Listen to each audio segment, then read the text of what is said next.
दोस्तों नमस्कार। सामान्य अध्ययन के लिए ये हमारा क्रैश कोर्स चल रहा है। आपके जितने भी परीक्षाएं होनी है UP triple S C UP P S C सब में ये जीएस का जो जीएस के ये वीडियोस हैं वो काम आएंगे। इसके पहले मैं आपको बता देना चाहता हूँ, आप बृहद कोर्स अगर संपूर्ण कोर्स करना चाहते हैं, किसी भी एग्ज़ाम की तैयारी आप कर रहे हैं तो अनअकैडमी लर्निंग ऐप पे आपके लिए उपलब्ध है। आप सब्सक्रिप्शन वहाँ पे ले सकते हैं। 1 महीने से लेकर 24 महीने तक का सब्सक्रिप्शन है। फ़ायदा ये होगा कि इसमें आपको एक विषय ही कई टीचर से पढ़ने का मौका मिलेगा, पहली बात। दूसरी बात है कि आप रेफरल कोड यूज़ करते हैं मेरा UD10, ये UD10 रेफरल कोड है, तो आपको 10% फीस में डिस्काउंट मिल जाता है। फीस वैसे ही बहुत कम रखी है अनअकैडमी ने, पूरे 2 वर्ष की 9100 फीस है मात्र। और आपको एजुकेटर्स मिलते हैं अच्छे, जो सिलेबस की संपूर्ण तैयारी A to Z तैयारी करवाते हैं आपको। और आप वहाँ पर चूज़ कर सकते हैं, विकल्प आपके पास बहुत मौजूद हैं, तो आप अवश्य ये लाभ लें। और कोई अन्य जानकारी इससे संबंधित लेनी हो तो हमारे जो नंबर है, व्हाट्सएप नंबर 9453775039 पे संपर्क करके पूछ सकते हैं। बहुत बहुत धन्यवाद। चलिए शुरू करते हैं। आपको बता दूं फिर से, जो लोग नए व्यूवर्स हैं हमारे, कि सामान्य अध्ययन का रात 8 बजे डेली यह आप हमारा वीडियो देख सकते हैं। जो वीडियो छूट गए हैं प्लेलिस्ट में आपको मिल जाएंगे, या फिर डिस्क्रिप्शन बॉक्स में हमने लिंक दिए हुए हैं विभिन्न टेलीग्राम ग्रुप्स के, आप वहां पर ज्वाइन होकर के क्लिक करके ज्वाइन हो जाइए। और वहां भी नोटिफिकेशंस आपको आते रहेंगे, वीडियोस आते रहेंगे, PDF मिलती रहेगी। इसके अलावा हमारा सुबह का वीडियो देखना मत भूला करिए, जो सुबह 6 बजे तक आता है। करंट अफेयर्स और आपकी परीक्षाओं से जुड़ी तमाम, रोजगार से भी जुड़ी खबरें जो भी महत्वपूर्ण होंगी आपके लिए उसमें, और साथ ही साथ आपका GK GS भी मजबूत होता जाएगा। तो वो वीडियो सुबह वाली भी देखना ना भूलें। अभी ये हमारा भूगोल और इतिहास का टॉपिक चल रहा है, बाद में दो जो है सेगमेंट्स लेकर चलेंगे। अभी भूगोल इतिहास। तो यूकान एवं नेल्सन नदी किस देश में बहती हैं? ये दोनों नदियां हैं, किस देश में बहती हैं? इसके लिए आपको मानचित्र में जाना होगा। तो मानचित्र में देखते हैं किस देश में बहती हैं। हमारे सामने ऑप्शन है कनाडा, मैक्सिको, USA और ग्वाटेमाला। ये थोड़ा सा धुंधला हो गया आज, माफी चाहूंगा इसके लिए। फिलहाल आप कनाडा का जो मानचित्र है कनाडा का खोलकर देखिए, तो ये आपको एकदम बाएं साइड यूकॉन नदी दिखाई देगी बहती हुई, यूकॉन नदी। और दूसरी क्या थी? नेल्सन नदी। तो ये मध्य में नेल्सन नदी आपको मिल जाएगी बहती हुई। तो फिजिकल जो मानचित्र है वो देखिएगा फिजिकल मैप में, तो आपको नेल्सन नदी और यूकॉन नदी दोनों ही कनाडा के अंदर बहती हुई मिल जाएंगी। नीचे यूनाइटेड स्टेट है और ये हडसन की खाड़ी है मध्य में। आपकी जानकारी के लिए बता दूं कि कनाडा की राजधानी ओटावा है। कनाडा उत्तर अमेरिकी देश है, जो कि अमेरिका के उत्तर में एक बड़ा देश है। क्षेत्रफल में विश्व का रूस के बाद दूसरे स्थान का देश है, दूसरे स्थान का क्षेत्रफल में सबसे बड़ा देश है। इसके इस समय वर्तमान में प्रधानमंत्री जो हैं जस्टिन ट्रूडो हैं। साथ ही यह बता दूं कि भारत के संविधान में जो अर्धसंघात्मक राज्य का प्रावधान है, अर्धसंघीय जो ढांचा है या संघीय ढांचे का जो भी प्रारूप है, वो कनाडा के संविधान से ही लिया गया है। अगला, तो इसका उत्तर होगा कनाडा A। निम्नलिखित में से किस काल को रेंगने वाले जीवों का काल कहा जाता है? तो पृथ्वी के भूगर्भिक इतिहास को कई महाकल्पों में बांटा गया है। उन महाकल्पों को कई कल्पों में बांटा गया है, उन कल्पों को भी कई युगों में, और उन युगों को कई शकों में बांटा गया, उन शकों को भी कई इरा में बांटा गया। तो इस तरह से भूगर्भिक इतिहास का जो अध्ययन किया जाता है, पृथ्वी के विभिन्न महाकल्पों में क्या क्या किस प्रकार के जीव उत्पन्न हुए, किस प्रकार से पृथ्वी पे जीवन का विकास हुआ, इसका अध्ययन किया जाता है। तो इसमें जो दिया है, रेंगने वाले जीवों का काल किसे कहा जाता है, एक लंबा टॉपिक है। इसको हम कभी किसी वीडियो में, आपको ये वीडियोस जो हमारी 8 बजे आ रही हैं, सिर्फ क्वेश्चन आंसर की सीरीज नहीं रहेगी। इसमें विभिन्न जो महत्वपूर्ण टॉपिक्स हैं, जितने भी आपकी परीक्षा के, सब सम्मिलित होंगे। तो किसी दिन मैं स्पेशली भूगर्भिक इतिहास पर वीडियो बनाऊंगा, वहां से प्रश्न आता ही आता है, कोई भी आप परीक्षा दें तो। फिलहाल इसका जो उत्तर होगा ट्रियासिक काल होगा। ट्रियासिक काल में को जो है रेंगने वाले जीवों का काल कहा जाता है। इसमें बड़े बड़े रेंगने वाले जीवों का विकास होता है और ट्रियासिक काल के अंत में ही डायनासोर के आगमन की सूचना मिल जाए, मतलब आगमन का आभास हो जाता है। हालांकि जो जुरैसिक काल है इसको डायनासोर की उत्पत्ति का और विकास का काल कहा जाता है। जुरैसिक काल में जुरैसिक एक मूवी भी इस पर बन चुकी है, आपको पता होगा, जुरैसिक वर्ल्ड करके, कई उसके भाग आ चुके हैं, उसको देखिएगा जरूर, आनंद आएगा, बढ़िया मूवी है। इसके अलावा जुरैसिक काल में जो आवृत बीजी पादप होते हैं उनका उद्भव होता है, उनका विकास होता है। उड़ने वाले जो सरीसृप हैं और जो प्रथम पक्षी है जो उड़ने वाला आर्कियोप्टेरिस जिसको कहते हैं, उसकी उत्पत्ति भी इसी काल में होती है। इयोसीन क्या है दोस्तों? जो ट्रियासिक में आप देखते हैं रेंगने वाले जीवों की उत्पत्ति विकास होता है, इयोसीन काल में क्या होता है कि ये रेंगने वाले जीवों का विलुप्त होना प्रारंभ हो जाता है, ये विलुप्त होने लगते हैं और प्राचीन बंदर और जो गिब्बन है म्यांमार की तरफ, जो बर्मा है, वहां पे उत्पत्ति होती है इनकी। इसके अलावा हाथी, घोड़ा, सुअर आदि के पूर्वजों का भी आविर्भाव उद्भव इयोसीन काल में होता है। क्रिटेशियस काल जो है दोस्तों, ये पर्वत निर्माणी काल इसको कहते हैं। इसमें ढेर सारे बड़े बड़े पर्वतों का, जैसे राकी हुआ, एंडीज पर्वत हुआ, ठीक, इन सब का निर्माण होता है, इसलिए इसको पर्वत निर्माण का युग भी कहते हैं क्रिटेशियस काल को। फिलहाल जो इसका उत्तर है, रेंगने वाले जीवों का काल ट्रियासिक काल। ये महत्वपूर्ण हवाएं हैं जो स्थानीय पवनें चलती हैं, स्थानीय हवाएं चलती हैं स्थानीय कारकों से, जिसे स्थानीय ताप, दाब आदि के प्रभावों से जो स्थान विशेष में हवाएं उत्पत्ति होती है, हवाएं उत्पन्न होती हैं जो एक तरफ से दूसरे तरफ चलती हैं। जैसे जिधर ज्यादा दाब हो गया, अधिक दाब से कम दाब की ओर, अधिक ताप से न्यूनतम ताप की ओर। तो आपको बताना है कहां कौन सी स्थानीय पवन किस नाम से जाने, स्थानीय नाम भी उसका रखा जाता है। तो ब्लिजार्ड ये ठंडी हवा है, यूएसए में चलती है, संयुक्त राज्य अमेरिका में। बुरान ये साइबेरिया में प्रसिद्ध हवा है वहां की। हरमट्टन, इसको डॉक्टर हवा भी कहते हैं, ये गिनी की खाड़ी में बहती है। ये कहां? सहारा रेगिस्तान में उत्तर पूर्व तथा पूर्वी दिशा से पश्चिम दिशा में चलने वाली गर्म हवा है, जो अफ्रीका के पश्चिमी तट की आर्द्र वायु में शुष्कता लाती है, ठीक, जिससे मौसम सुहावना हो जाता है, स्वास्थ्यप्रद हो जाता है। और यही कारण है कि गिनी के तट पर इसको डॉक्टर हवा कहा जाता है। यह भी एक पूरा टॉपिक है, बढ़िया टॉपिक है, इसको भी हम एक वीडियो में कवर करेंगे, किसी वीडियो में। ढेर सारी स्थानीय हवाएं हैं भारत में भी, तो सबको एक वीडियो में देखेंगे। तो यही हरमट्टन गलत है, आल्प्स पर्वत पे नहीं बहती है, ये सहारा रेगिस्तान में बहती है, या गिनी की खाड़ी कह लीजिए, उसी तरफ ये बहती है हवा। ब्रिक फिल्टर ये ऑस्ट्रेलिया में, बिल्कुल सही है। तो इसका उत्तर होगा सी सुमेलित नहीं है, आल्प्स पर्वत नहीं, बल्कि यह सहारा रेगिस्तान में बहती है। पूर्वी घाट की सर्वोच्च चोटी कौन सी है? पूर्वी घाट मतलब भारत में आप जानते हैं, ये पश्चिमी घाट, ये पूर्वी घाट, ठीक। तो पूर्वी घाट की, पश्चिमी घाट की सबसे जो ऊंची चोटी है वो तो अनाईमुड़ी है, सही है, लेकिन यहां पूर्वी घाट पूछ रहा है। देखिए पूर्वी घाट में कभी कभी आपको विशाखापट्टनम पूछ लेगा, विशाखापट्टनम के स्थान पे अरायोकोंडा दे देगा, कभी कभी विशाखापट्टनम देगा। तो विशाखापट्टनम की चोटी, अरायोकोंडा की चोटी, दोनों एक ही हैं, दोनों पूर्वी घाट की सर्वोच्च चोटी हैं। तो पश्चिमी घाट की सर्वोच्च चोटी अनाईमुड़ी, पूर्वी घाट की सर्वोच्च चोटी विशाखापट्टनम की चोटी या अरायाकोंडा की चोटी।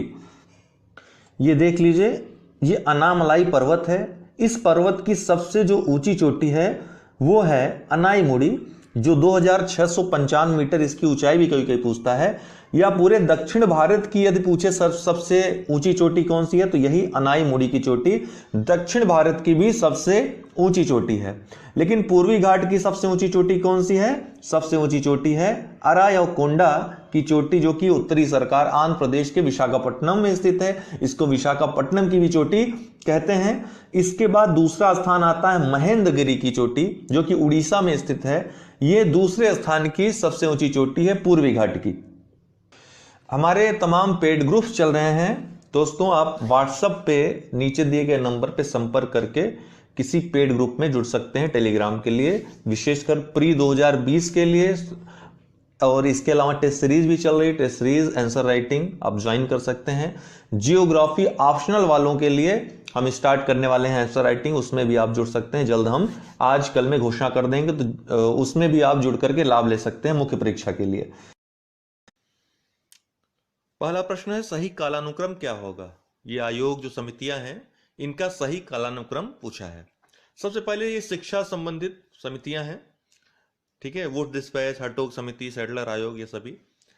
तो शिक्षा संबंधित जो भी समितियां आयोग थे, स्वतंत्रता के पहले स्वतंत्रता के बाद जो प्रमुख थे, उनके बारे में सबके बारे में बता दे रहा हूं, क्रम बता दे रहा हूं और उनका समय बता दे रहा हूं। आपको याद रखना है, उसकी मेन बातें याद रखनी है। कोई भी परीक्षा आप आईएएस पीसीएस कुछ भी दे, सब में इससे आगे इससे अधिक नहीं पूछेगा।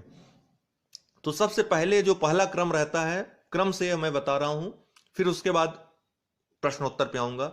सबसे पहले आपका आता है वुड्स का डिस्पैच। वुड्स का डिस्पैच सबसे पहले आता है।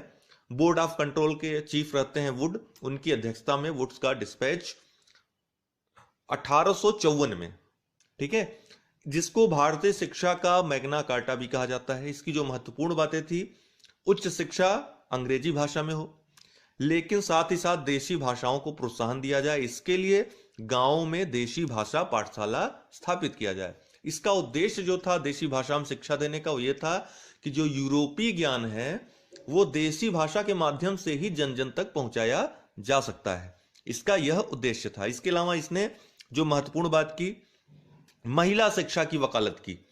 इसके अलावा कलकत्ता, बंबई और मद्रास में 3 विश्वविद्यालयों की स्थापना की बात की। बाद में 1857 की क्रांति के पहले तक तीनों विश्वविद्यालय अस्तित्व में आ जाते हैं। इसके अलावा जो अन्य महत्वपूर्ण बात थी इसकी, प्रांतों में लोक शिक्षा विभाग की स्थापना करना। तो ये वुड्स के डिस्पैच की मुख्य बातें थी। लगभग इसकी सारी सिफारिशें मान भी ली गई, लागू भी कर दी गई थी। लेकिन बाद में कुछ समय बाद ये देखा गया कि वुड डिस्पैच में अगर कुछ कमियां हो तो उसका मूल्यांकन करके सही किया जाए, जिसके लिए हंटर की अध्यक्षता में, विलियम हंटर की अध्यक्षता में 1882 में एक हंटर कमीशन, हंटर आयोग बना, जिसमें 8 सदस्य थे। हंटर आयोग में 8 सदस्य थे। इसने मूल्यांकन किया वुड डिस्पैच का और कहा कि प्राथमिक शिक्षा को बढ़ावा देने के लिए भी कार्य करना चाहिए। इसके अलावा सबसे पहली बार इसी आयोग ने, हंटर आयोग ने ही प्राथमिक शिक्षा शारीरिक शिक्षा की बात की थी। आप एक बात अब ध्यान दीजिए, हम हंटर कमीशन की बात कर रहे हैं दोस्तों, हंटर कमेटी यहां पर लिखा है। ये हंटर कमेटी और हंटर कमीशन में हमेशा कंफ्यूजन लोगों को हो जाती है। हंटर आयोग या हंटर कमीशन वह शिक्षा संबंधित है जिसकी मैं चर्चा कर रहा हूं, 1882 में बना जो। लेकिन यह हंटर कमेटी दोस्तों, जलियांवाला बाग हत्याकांड जो हुआ था उसकी जांच करने के लिए, जो भारतीय आक्रोशित हो गए तो उसकी जांच करने के लिए अंग्रेजों ने कहा भैया आक्रोशित हैं, कोई बड़ा यह आक्रोश कुछ उग्र रूप न ले ले, इसके लिए कमीशन बना दिया कुछ समय, ताकि लोगों को रिझाए रहे। बाद में इस कमेटी बना दी, हंटर कमेटी, कि लोगों को रिझाए रहे। और बाद में इस पूरे मामले की इसने क्या कर दी, लीपापोती कर दी। कुछ हुआ नहीं, लेकिन दिखाने के लिए बना दिया गया कि हम जांच करवा रहे हैं इस मामले की। बड़ा मामला था। हंटर कमेटी थी दोस्तों 1919 में जिसका गठन हुआ था, 1919 में जलियांवाला बाग हत्याकांड के बाद। यह हंटर कमेटी थी, हंटर समिति। और वह जो जिसकी मैं बात कर रहा हूं 1882-83 में वो डिस्पैच का जो मूल्यांकन करने के लिए बनाई गई थी, हंटर आयोग था वो, हंटर शिक्षा आयोग। ठीक, ये आप अपने दिमाग में डाल दीजिए। तीसरा जो आता है उसके बाद रैले कमीशन आता है। कर्जन जो कि भारत का बुरा ही चाहता था वो हमेशा, 1901-2 में वह रैले कमीशन की स्थापना करता है। शिमला में जाता है, वहां पर उसके मूड में कुछ आता है, दिमाग में कुछ आता है, कहता है चलो एक कमीशन बना देते हैं। रैले की अध्यक्षता में बना दिया, और जिसमें 2 भारतीय थे, याद रखिएगा, सैयद हुसैन और गुरदास बनर्जी। 2 भारतीय भी थे इसमें, सैयद हुसैन और गुरदास बनर्जी। इसने विश्वविद्यालयी शिक्षा पर, जो विश्वविद्यालय में दी जाने वाली शिक्षा है उस पर ही केवल ध्यान दिया था। इस समिति ने उससे संबंधित जो बातें थी, सिफारिशें थी, उसको उसके बारे में सिफारिशें अपने दी थी। ठीक है ना। इसका प्राथमिक शिक्षा और माध्यमिक शिक्षा से कोई लेना देना नहीं था। इसी ने भारतीय विश्वविद्यालय अधिनियम 1904, इसी की सिफारिशों पर आधारित भारतीय विश्वविद्यालय अधिनियम 1904 अस्तित्व में आया, जिसमें आप जानते हैं कितनी महत्वपूर्ण बातें थी। भारतीयों के विरोध में, भारतीय भाषा के विरोध में सब कुछ था इसमें। यहां तक कि कर्जन ने मैकाले की शिक्षा नीति की घोर आलोचना की थी, उसके घोर विरुद्ध था वो। ठीक, तो यह रेले कमीशन था। उसके बाद आता है आपका 1917 में सैडलर आयोग, सैडलर कमीशन 1917, ये जलियांवाला बाग हत्याकांड के पहले आता है। ठीक, इसमें भी दो भारतीय थे, आशुतोष मुखर्जी और जिया उद्दीन अहमद। देखिए, रेले कमीशन दो भारतीय जो थे, सैयद हुसैन और गुरदास बनर्जी।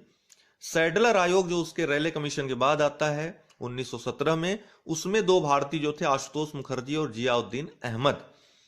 इसने भारतीय विश्वविद्यालय अधिनियम 1904 की कड़ी आलोचना की, याद रखेगा। इसने भारतीय विश्वविद्यालय अधिनियम 1904 की, जो रेले कमीशन के आधार पर आधारित था, उसकी इसने कड़ी आलोचना की। इसने कहा कि सबसे पहले हाई स्कूल होना चाहिए, फिर इंटरमीडिएट होना चाहिए और फिर विश्वविद्यालय शिक्षा देनी चाहिए। स्कूली शिक्षा का समय इसने 12 वर्ष बताया। ये बातें आप सैडलर आयोग के बारे में याद रखिए। उसके बाद दोस्तों आता है आपका हर्टोग समिति। मैं शिक्षा से जुड़ी समितियों की बात कर रहा हूं। हर्टोग समिति आती है दोस्तों 1929 में। इसकी महत्वपूर्ण बात यही थी कि प्राथमिक, माध्यमिक और उच्च तीनों शिक्षाओं के लिए इसने अपनी सिफारिशें लागू की थी। ठीक, फिर आता है आपका महात्मा गांधी का वर्धा योजना। हरिजन जो पत्रिका इनकी निकलती थी महात्मा गांधी की, उसमें इन्होंने आधारभूत शिक्षा का एक पूरा पैराग्राफ दिया, उसमें वर्णन किया, जिसको नई तालीम भी कहा जाता है या बुनियादी शिक्षा या बुनियादी तालीम भी कहा जाता है। इसमें सबसे पहले महात्मा गांधी ने ही इसी में सार्वभौमिक अनिवार्य निःशुल्क शिक्षा की बात की कि 7 वर्ष से अधिक के जो बच्चे हैं उनको सार्वभौमिक अनिवार्य निःशुल्क शिक्षा दी जानी चाहिए। हालांकि याद रखिएगा, गोपाल कृष्ण गोखले ने भी इस तरह की शिक्षा की बात की थी, जिसको कि जो रेले कमीशन था उसने मना कर दिया था उसको लागू करने से, कुल मिलाकर के। ठीक है ना। तो लेकिन वर्धा योजना में 1937 में महात्मा गांधी ने विस्तृत योजना एक बनाई और हरिजन नामक पत्रिका में उसको छापा। इसको जो 4 महत्वपूर्ण बातें हैं वो आपको याद रखनी है। सबसे पहली बात तो यही है, सार्वभौमिक अनिवार्य निःशुल्क शिक्षा 7 वर्ष से अधिक के बालकों के लिए, बच्चों के लिए, सॉरी। इसके अलावा मातृभाषा में शिक्षा देना। महात्मा गांधी का कहना था कि मातृभाषा में, जो आधारभूत शिक्षा का माध्यम होना चाहिए, मातृभाषा में होना चाहिए। इसके अलावा महात्मा गांधी ने कहा कि उद्योग केंद्रित शिक्षा होनी चाहिए था। शिक्षा के साथ साथ उद्योग केंद्रित शिक्षा भी दी जानी चाहिए, जिससे लोग शिक्षा ग्रहण करने के बाद किसी काम में लग जाएं। इसके अलावा जो सबसे विवादित चीज थी इसमें स्वावलंबन की बात थी। यह स्वावलंबन किस प्रकार का था? इनका कहने का मतलब था कि जो शिक्षा देने में जो शिक्षक लगे हुए हैं उनका खर्चा निकालने की जो उन्होंने बात की थी कि बालक काम करेगा हथकरघा वगैरह उद्योग में, ठीक है, जो काम से पैसा आएगा उससे शिक्षकों की खर्च को निकालना चाहिए। इसकी घोर आलोचना हुई पूरे देश में। बुद्धिजीवी वर्ग ने आलोचना की, इससे क्या होगा, बच्चों का शोषण बढ़ जाएगा, लोग बच्चों को काम ही करवाएंगे। फिर इसके बाद आपका जो महत्वपूर्ण आता है, शिक्षा की सार्जेंट योजना आती है। शिक्षा की सार्जेंट योजना 1944 ईस्वी में आती है, स्वतंत्रता के जस्ट कुछ समय पहले। इसमें वर्धा योजना जो महात्मा गांधी की थी, देखिए वर्धा योजना लागू नहीं हो पाई क्योंकि द्वितीय विश्व युद्ध आ गया, ये सब खटाई में पड़ गया। बाद में सार्जेंट योजना आई 1944 ईस्वी में। इसमें वर्धा की कुछ बातें लागू कर दी गई, लेकिन इसमें सिर्फ प्राथमिक शिक्षा की बात नहीं थी, बल्कि विश्वविद्यालय शिक्षा, तकनीकी शिक्षा, माध्यमिक शिक्षा, शारीरिक शिक्षा तक सभी प्रकार की शिक्षाओं की बात इसमें की गई थी। यह महत्वपूर्ण है। फिर आपका स्वतंत्रता के बाद राधाकृष्णन की अध्यक्षता में, सर्वपल्ली राधाकृष्णन की अध्यक्षता में आयोग गठित हुआ 1948 में। इसने विश्वविद्यालय में जो शिक्षा दी जाती है उसके विषय में अपनी सिफारिशें प्रस्तुत की।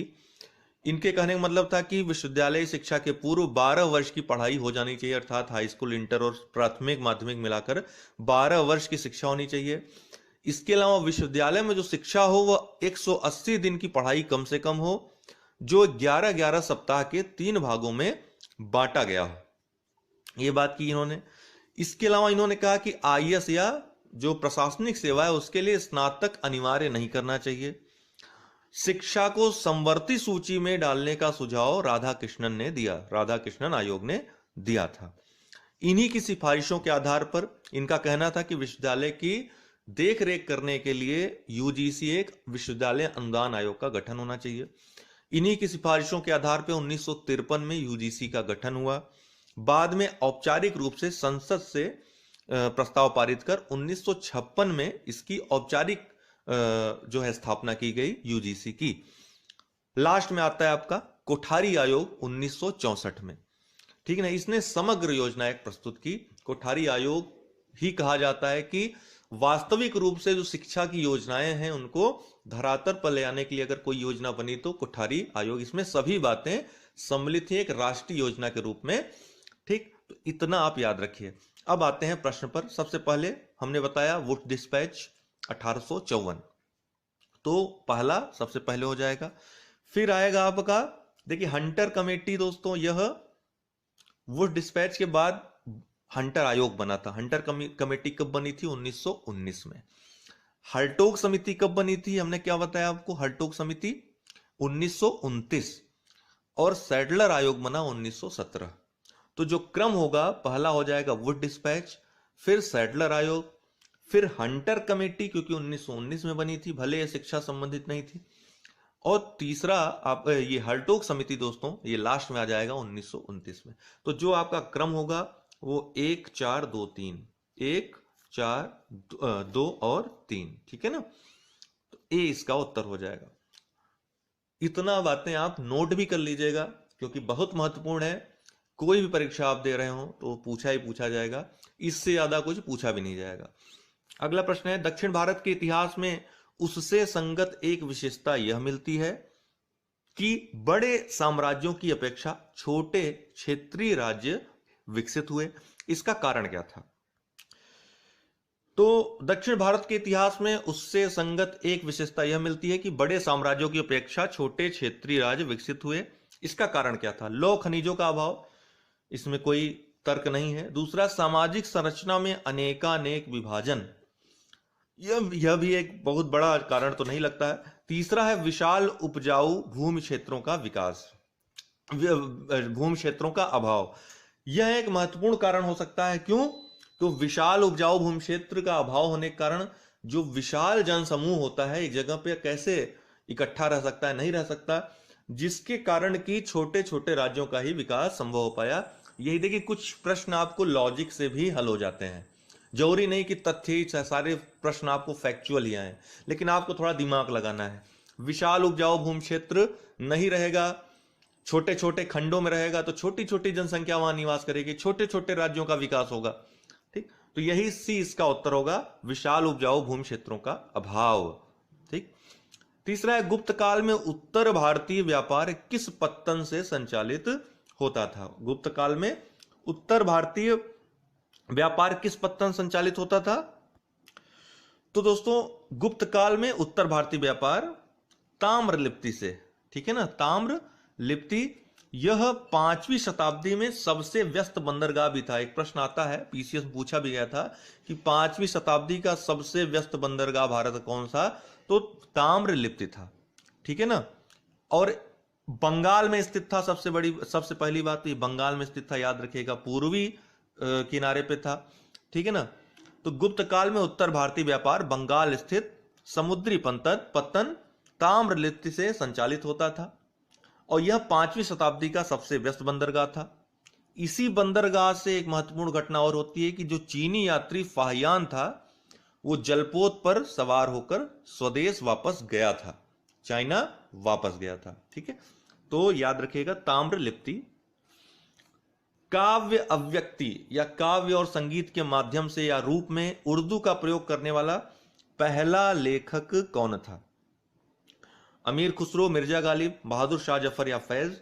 तो यह अमीर खुसरो था। ठीक, अमीर खुसरो से गाए बिगाए प्रश्न आते रहते हैं, UP PCS, UP triple SC, जो भी उत्तर प्रदेश में लोग अमीर खुसरो से बहुत प्रेम करते हैं, यहां पे कोई ना कोई प्रश्न अमीर खुसरो से पूछ ही लिया जाता है। तो अमीर खुसरो का जन्म उत्तर प्रदेश के एटा जनपद के पटियाली ग्राम में 1253 ईस्वी में हुआ था। यह जरूर याद रखिएगा सेंटेंस, इस सेंटेंस में एक प्रश्न छिपा हुआ है। पटियाली ग्राम, एटा जनपद। अमीर खुसरो सूफी संत निजामुद्दीन औलिया के शिष्य थे। तो किसके शिष्य थे? निजामुद्दीन औलिया के। उन्होंने अपने काव्य तथा संगीत का माध्यम से भारत की सूफी संस्कृति के निर्माण में महान योगदान दिया था। खुसरो ने अपनी रचनाओं में हिंदी एवं उर्दू के शब्दों का भी प्रयोग किया। इनकी जो प्रमुख रचनाएं थी दोस्तों, खजाइन उल फुतूह, आशिका, नूह सिपिहर, तुगलक नामा, ये सभी प्रमुख रचनाएं थी इनकी। इनको खड़ी बोली हिंदी का जन्मदाता भी कहा जाता है। दिल्ली सल्तनत के 6 महत्वपूर्ण सुल्तानों के समय यह रहे, उनके दरबार में रहे, विशेषकर अलाउद्दीन खिलजी के। इतनी बात आप याद रखिएगा अमीर खुसरो के बारे में। तो उर्दू का प्रयोग काव्य व्यक्त के रूप में सबसे पहले करने वाला लेखक अमीर खुसरो था। अब सही क्रम में लगाना है। फाहियान, इत्सिंग, मेगास्थनीज, ह्यूएन सांग, इसको सही देखिए। सबसे पहली बात, यहां पे एक प्रश्न है, चाइना के जो यात्री आए उसको क्रम में आपको अगर लगाना हो तो आपको मैं बता दूं, क्रम उसका याद रखिएगा, फासी हुई। फासी हुई से आपको याद रहेगा क्रम। सबसे पहले फाहियान, फिर संयुगन, अरे कहां चला गया, फासी हुई से याद रखिएगा, फाहियान, संयुगन, हुएनसांग और इत्सिंग। ठीक है ना, फाहियान, संयुगन, हुएनसांग और इत्सिंग, क्रम से याद रखिएगा, चीनी यात्रियों का क्रम है ये। तो देखिए सबसे पहले आया मेगास्थनीज सबसे पहले आया 304 से 299 ईसा पूर्व में। यह सेल्यूकस के राजदूत के रूप में आया था। किसके दरबार में आया था? तो चंद्रगुप्त मौर्य के राज दरबार में आया था। मेगास्थनीज ने चंद्रगुप्त के काल के, मौर्य काल के भारत से संबंधित अपने जो विचार थे, अनुभव थे, उसको इंडिका में लिपिबद्ध किया। इसकी पुस्तक का क्या नाम था? इंडिका नाम था। फिर दोस्तों आपका आता है फाहियान। मैंने बताया चीनी यात्रियों में सबसे पहले फाहियान आया। बाकी तीनों चीनी यात्री हैं, क्रम तो आपको याद है, फासी हुई। ठीक, तो जो सबसे पहले आता है फाहियान 399 से 414 ईस्वी में, जो चीन का बौद्ध भिक्षु था। यह गुप्त वंशी शासक चंद्रगुप्त विक्रमादित्य या चंद्रगुप्त द्वितीय के दरबार में आया था। उसने उस समय के भारत की सामाजिक, धार्मिक और आर्थिक स्थिति की जानकारी दी है। इसके बाद दोस्तों आता है आपका ह्वेनसांग, बौद्ध भिक्षु था।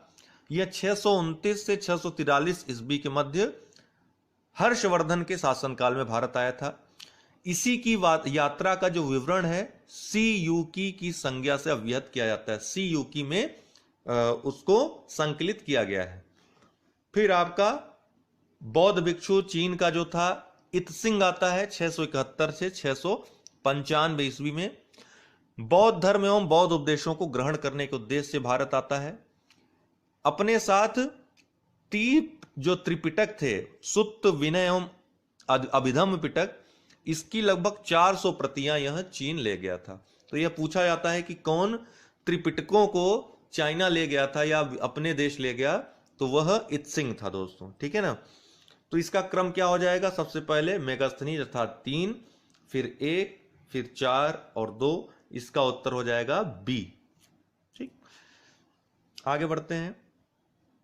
सही सुमेलित नहीं है, अर्थात ये सभी शासक हैं, उनके समय में कौन आया विदेशी यात्री, इसको आपको बताना है। तो कौन सही सुमेलित नहीं है? जहांगीर के काल में विलियम हॉकिंस आया था दोस्तों, एकदम सही है। 1608 ईस्वी में यह ईस्ट इंडिया कंपनी का कर्मचारी था विलियम हॉकिंस, वो आया था। सर टॉमस रो दोस्तों 1616 ईस्वी में आया था। यह भी जहांगीर के ही दरबार में आया था। इसने जहांगीर का जो मुगल दरबार था, जहांगीर की जो रुचियां थी, उसके बारे में विस्तार से चर्चा भी की थी। ट्रेवेनियर जो है ये फ्रांसीसी यात्री था दोस्तों। यह शाहजहां के दरबार में आया था, शहंशाह शाहजहां के दरबार में आया था। पेशे से जौहरी था, याद रखिएगा, इसका पेशा भी एक बार पूछ लिया है यूपी पीसीएस वालों ने। यह पेशे से जौहरी था, ठीक, क्या, ट्रेवर नियर। इसके बाद मनुकी दोस्तों, यह औरंगजेब के काल में आता है। मनुकी यह इटली का निवासी था, इटली से आया था मनुकी, ठीक। ट्रेवर नियर फ्रांस से, बाकी William Hawkins, sir Thomas Roe, ये दोनों इंग्लैंड ब्रिटेन के थे। Tavernier France, Manucci Italy.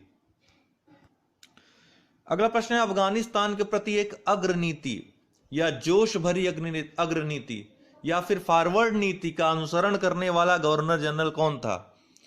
तो इस नीति का उद्देश्य इसका था कि अफगानिस्तान को छिन्न भिन्न करना है, ठीक है ना, और बाद में हो भी गया, जिसकी परिणति के रूप में अफगानिस्तान का जो द्वितीय युद्ध था, द्वितीय अफगान युद्ध, यह आया था, जिसमें 1879 में गंडमक की संधि होती है। तो 1879 के समय 1878-79 में कौन था? गवर्नर जनरल लिटन था। लिटन ने बहुत ही उल्टी सीधी नीतियां, जैसे यहां भारत में भी वर्नाकुलर प्रेस एक्ट लागू किया। तो बहुत ही जो सबसे दुष्ट अंग्रेजी गवर्नर जनरलों में से एक गवर्नर जनरल का नाम लेंगे तो लिटन उसमें से एक था, ठीक है ना। तो लॉर्ड लिटन, डी इसका उत्तर है।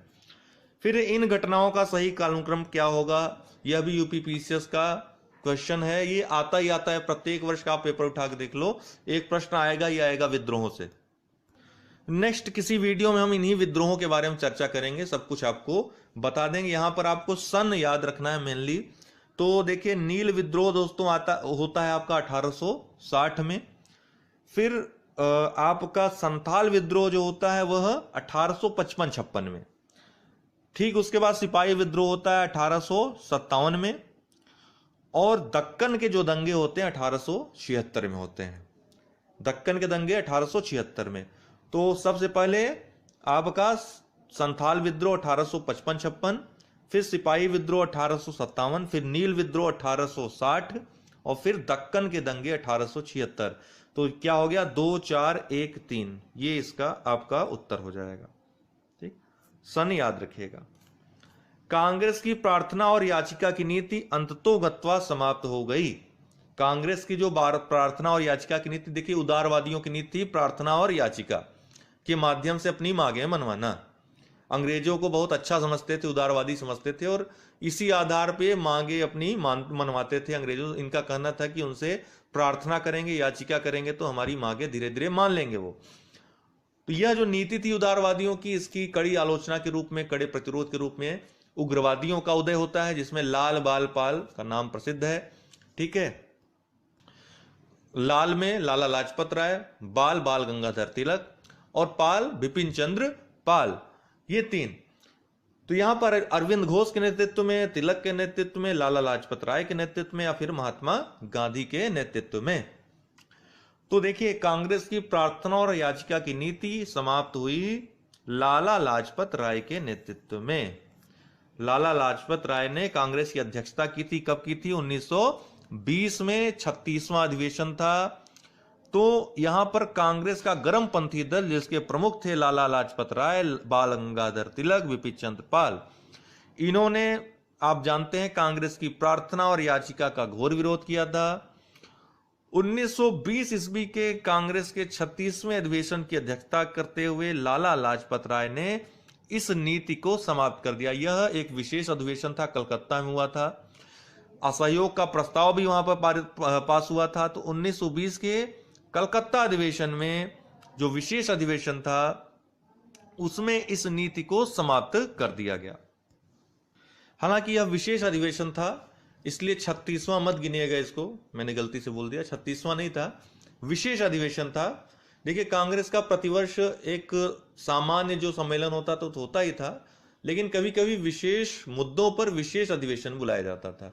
तो उसी प्रकार का एक विशेष अधिवेशन 1920 में हुआ था कांग्रेस का, कलकत्ता में, जिसकी अध्यक्षता लाला लाजपत राय ने की थी, जिसमें प्रार्थना और याचिका की नीति जो थी कांग्रेस की, जो उदारवादियों की नीति, उसको अस्वीकार या समाप्त कर दिया गया। इतना याद रखिए। आज के लिए इतना ही दोस्तों। प्लेलिस्ट में सारे वीडियोस मौजूद हैं।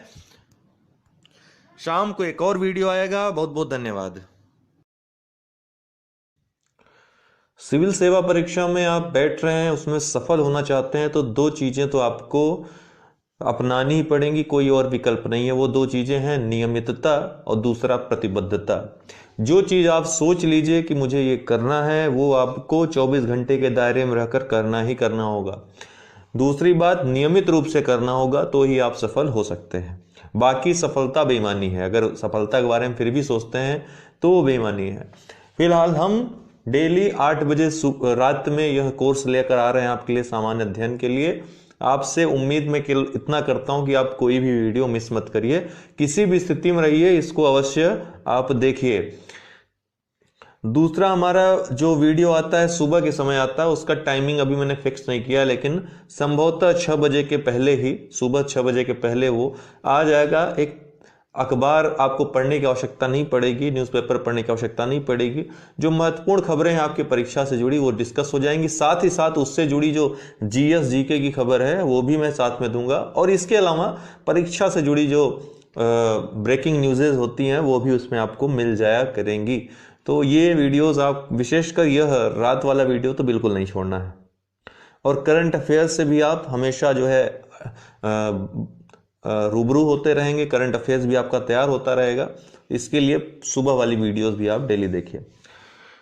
चलिए शुरू करते हैं। भूगोल और इतिहास इस सीरीज में भी चल रहा है। इसको समाप्त करने के बाद नेक्स्ट 2 सेगमेंट और भी लेकर हम चलेंगे। इसी तरह 2-2 करके समाप्त करेंगे।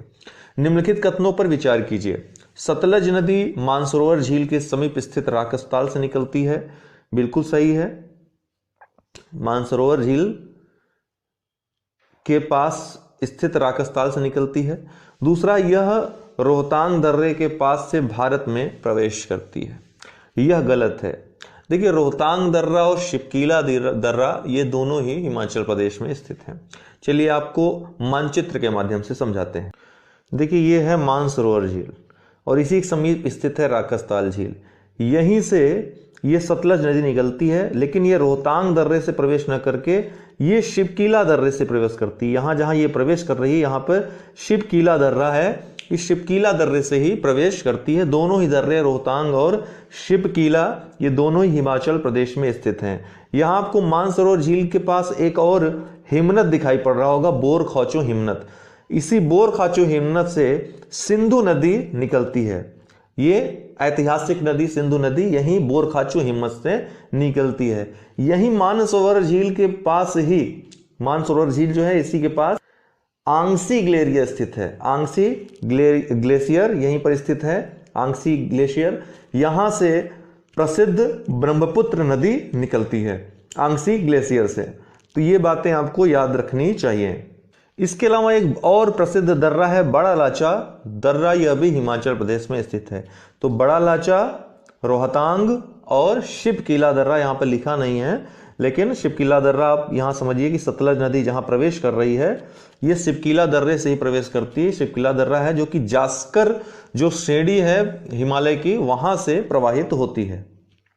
तो इसका जो उत्तर होगा केवल एक सही है, तो ए इसका उत्तर हो जाएगा। दूसरा, वायुमंडल में पाई जाने वाली गैसों की प्रतिशतता के आधार पर सही अवरोही क्रम क्या है? आपको लगेगा बहुत सरल प्रश्न है, लेकिन 2 के बाद आप नाइट्रोजन, ऑक्सीजन तो हमेशा पढ़ते हैं, लेकिन तीसरे में काफी लोग कंफ्यूज हो जाएंगे जिन्होंने बहुत गहराई से नहीं पढ़ा होगा।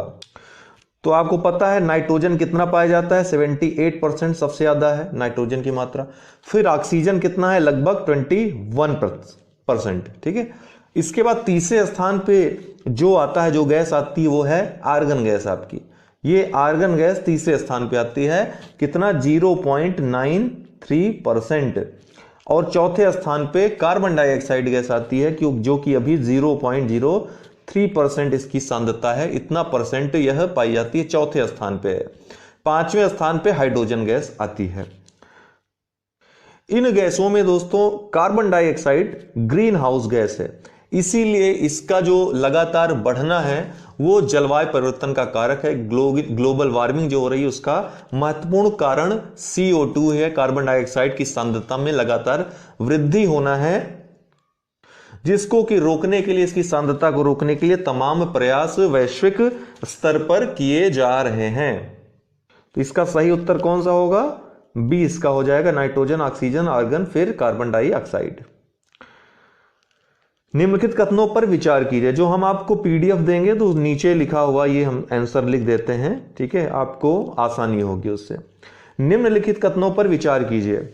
नदी तंत्र द्वारा, अरे आपको बता दूं मैं कि हमारा कोर्स चल रहा है UPPCS prelims, UPPCS mains, answer writing mains की, GS के चारों पेपर की हिंदी निबंध साथ में रहेगा। RO 2016 का बैच चल रहा है, अभी दूसरा बैच भी स्टार्ट हो गया। आप लोग कभी भी एडमिशन ले सकते हैं, हमेशा आपके लिए सारी चीज़ें स्टार्ट से मिलेंगी। CSAT की क्लासेस चल रही हैं, जो जिनको CSAT में बहुत दिक्कत है। और इसके अलावा भी यदि GS जनरल स्टडी सामान्य अध्ययन की आप अलग से किसी भी परीक्षा के लिए तैयारी करना चाहते हैं तो भी हमसे जुड़ सकते हैं, संपर्क कर सकते हैं। नीचे व्हाट्सएप नंबर दिया हुआ है, ठीक है। निम्नलिखित कथनों पर विचार कीजिए। नदी तंत्र द्वारा जिस क्षेत्र में जल प्रवाहित होता है उसे नदी द्रोणी कहते हैं। दूसरा है, विश्व की सबसे बड़ी अपवाह द्रोणी अमेजन नदी की है। तो दोनों ही सही है, ठीक है, इसका दोनों ही सही है। नदी तंत्र द्वारा जिस क्षेत्र में जल प्रवाहित होता है उसे नदी द्रोणी कहते हैं। तो वह समस्त जल ग्रहण क्षेत्र या भूक्षेत्र जहां का जल किसी नदी तथा उसकी सहायक नदियों से होकर प्रवाहित होता है उसे नदी द्रोणी कहते हैं। इसको इस भाषा में आप समझ सकते हैं। विश्व की 5 सबसे बड़ी जो अपवाह द्रोणी हैं उसको आप क्रम से याद रखिएगा। पहला है अमेजन। अमेजन के पास सबसे बड़ी, इसको विश्व की सबसे बड़ी नदी भी इसीलिए कहते हैं क्योंकि इसका अपवाह तंत्र जो द्रोणी है, अपवाह द्रोणी अपवाह तंत्र है, ये विश्व में सबसे बड़ा है। अमेजन के बाद दूसरा स्थान आता है कांगो नदी का। दूसरा स्थान कांगो नदी बेसिन का आता है। इसका भी जो द्रोणी है, जो अपवाह द्रोणी है, वो सबसे बड़ी है अमेजन के बाद। तीसरे स्थान पे आपकी नील नदी आती है। ये नील नदी जो अफ्रीका की नदी है, ये विश्व की सबसे लंबी नदी है दोस्तों, बड़ी नहीं है। सबसे बड़ी नदी पूछेगा तो अमेजन नदी अपवाह द्रोणी के मामले में सबसे बड़ी, इसलिए इसको सबसे बड़ी या विशाल नदी कहते हैं। लंबाई में अगर देखा जाए तो नील नदी सबसे लंबी दूरी तय करती है, तो नील नदी विश्व की सबसे लंबी नदी है। लेकिन अपवाह के मामले में देखा जाए, अपवाह क्षेत्र के मामले में, विशालता के मामले में देखा जाए तो नील नदी का स्थान तीसरे स्थान पे आता है। चौथे स्थान पे रियो दी ला प्लाटा आता है दक्षिण अमेरिका का, और फिर 5वें स्थान पे मिसिसिपी, ठीक है, जो कि उत्तरी अमेरिका की नदी है। ये 5 जो है आप याद रख सकते हैं। तो इसका उत्तर होगा दोनों ही सही है, ठीक है ना। सूची फर्स्ट को सूची सेकंड के साथ सुमेलित कीजिए तथा नीचे दिए गए कूट का प्रयोग करके सही उत्तर चुनिए। तो बुशमैन पूर्वी अफ्रीका, बिल्कुल नहीं। बुशमैन जो है ये कालाहारी में पाए जाते हैं, कालाहारी मरुस्थल पाए जाते हैं।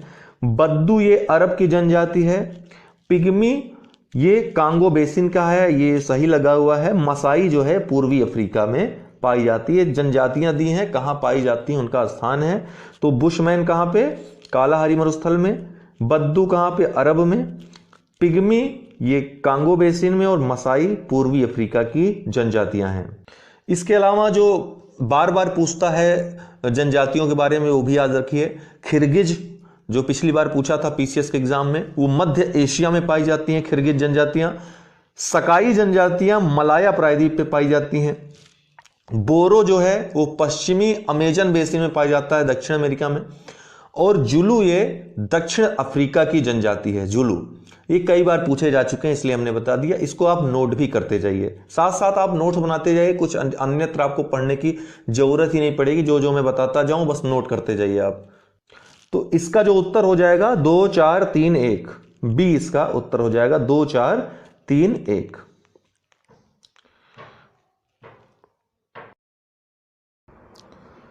दोस्तों नमस्कार, स्वागत है आपका लेट्स क्रैक यूपी एग्जाम्स में। और डेली 8 बजे रात के इस वीडियो में मैं सामान्य अध्ययन का संपूर्ण कोर्स करा रहा हूं आपको। जिसमें आपका क्या क्या हो गया मैं बता दूं आपको कि इतिहास संपूर्ण हो गया है, मतलब एमसीक्यू भी हो गया है और एक कंप्लीट वीडियो इतिहास की प्रीलिम्स के लिए हो गया है। इतना पढ़ लीजिए, इतिहास में कुछ भी नहीं पढ़ना है आपको। और ये सभी प्लेलिस्ट में मौजूद हैं, ये सब प्लेलिस्ट में मौजूद हैं, जाकर आप इतिहास भूगोल की डेली 8 PM वाले में वीडियोस देख सकते हैं, ठीक है, मेरी वीडियोस। और कंप्लीट सामान्य अध्ययन वाले में इतिहास की कंप्लीट वीडियोस देख सकते हैं। नहीं मिल रहा है तो हमारे ग्रुप में जो लोग हैं ग्रुप में देख लें, ठीक। दूसरा TCS जो ग्रुप था हमारा पुराना ग्रुप, उसमें आप देख सकते हैं। ये कंप्लीट हो गया है। भूगोल में दोस्तों MCQ तो हो ही गया, इतिहास के साथ जो हमने करवाया था, साथ साथ करवाया था। भूगोल में विश्व का भूगोल कंप्लीट मैंने कॉन्सेप्ट और फैक्ट जितने भी थे 3-3.5 घंटे का वीडियो है, उसको आप देख लीजिए। भारत का भूगोल संपूर्ण वीडियो तो नहीं आया, लेकिन MCQ कंप्लीट है। इसके अलावा इकोनॉमिक्स का एक वीडियो आया है फैक्चुअल, 2 और वीडियो उसमें आने हैं, तो वो मैं बहुत जल्द आपके पास ले आऊँगा, ठीक है, आपके सामने ले आऊँगा। तो ये 2 वीडियोस अभी आने बाकी हैं इकोनॉमिक्स के। विज्ञान प्रौद्योगिकी का MCQ कंप्लीट है, उसका कंप्लीट वीडियो भी कंप्लीट है। कंप्लीट वीडियो मतलब एक ही वीडियो में रसायन, जीव, भौतिक, ये तीनों ही विज्ञान एक ही वीडियो में कंप्लीट है। वो भी वीडियोस आप इसी तरह देख सकते हैं प्लेलिस्ट में जा कर के। तीसरी जो चीज़ कंप्लीट हुई है और क्या हुआ है, पर्यावरण पारिस्थितिकी का हमने MCQ कंप्लीट करवाया है, कॉन्सेप्चुअल वीडियो बाकी है और एक ही वीडियो में कंप्लीट करा देंगे इसको भी। इकोनॉमी का भी एक ही वीडियो में ले आऊँगा, उस एक वीडियो में पर्याप्त रहेगा, सब कुछ आपका इकोनॉमी में रहेगा, बाकी कॉन्सेप्चुअल आते रहेंगे। पॉलिटी का एक वीडियो भी MCQ पॉलिटी का चल रहा है, पॉलिटी का एक पूरा कंप्लीट वीडियो ले आएंगे। पॉलिटी के MCQ के बाद एक ही आपका सेक्शन बचेगा इकोनॉमी, तो उसका MCQ और साथ में कंसेप्ट वाला एक वीडियो बीच में ले आ देंगे, ठीक है। जितने भी फैक्ट जितने भी पूछे जाते हैं, बाकी जो बचा रहेगा इसी डेली 8 बजे रात वाली वीडियो में आप देख लीजिएगा, ठीक है, आप सब कुछ मिल जाएगा। बाकी करंट अफेयर्स के लिए सुबह वाला 8:30 बजे वाला वीडियो परीक्षा खबरी आपके लिए बहुत उपयोगी है, उसको देखना मत भूला करिए। उस नियम बना लीजिए कि हमको परीक्षा खबरी 10-15 मिनट देखना ही देखना है। इसके अलावा यदि आप चाहते हैं कि आपको और व्यापक रूप से और क्रमबद्ध व्यवस्थित तरीके से तैयारी करनी है, तो मैंने आपको बताया कि आप मेरा नंबर 9453775039 इस पर व्हाट्सअप करके हमसे अन्य जानकारी कोर्सों की ले सकते हैं, ठीक है। दूसरी बात है कि अनअकैडमी लर्निंग ऐप आप लोग डाउनलोड इंस्टॉल कर लें। ये लर्निंग ऐप है, इसको इंस्टॉल करने से फ़ायदा होगा, यहाँ पर सर्च करेंगे कोई भी आप जिस चीज़ की आप तैयारी करना चाहते हैं, जैसे UPPSC UPSSC सब्सक्रिप्शन लेना चाहते हैं तो एक साथ सब्सक्रिप्शन ले लीजिए 1 साल या 2 साल का। वहाँ पर रेफरल कोड मांगेगा, रेफरल कोड में UD10 आप लोग इस तरह से टाइप करके एडमिशन ले लीजिए, आपको छूट मिल जाएगी वहाँ पे। प्लस मेरे थ्रू आप जाएंगे तो मेरा ये दायित्व तो हो जाएगा कि आपको वहाँ पर सारी चीज़ें सही से प्रोवाइड हों।